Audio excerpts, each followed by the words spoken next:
Gagawa ako ng isang pangmalakasang obra dito sa sahig na gamit lamang itong buhok.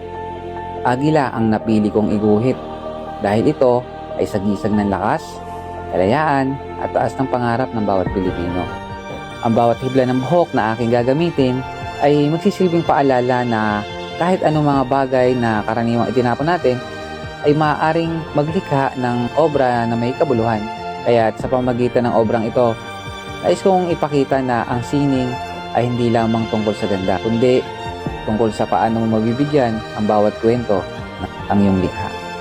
Sa mga hindi nakakaalam, noong March ko pa po ito ginawa, itong agila na to. At ngayon ko lang ito nagawa ng video. Kaya naman mga kabuhok, sana suportahan nyo ito para tuloy-tuloy pa rin ang paggawa natin ng mga kaibang content tulad nito.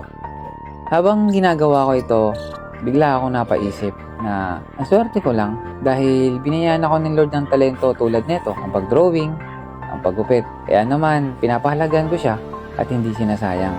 Sana, ganoon din kayo. Kaya kung may talento ka man, huwag mo sayangin, pagyamanin mo dahil yan mismo tutulong sa'yo pag-abot ng mga pangarap mo. Maging masaya tayo sa kapwa natin kung ano man ang natatamasa niya.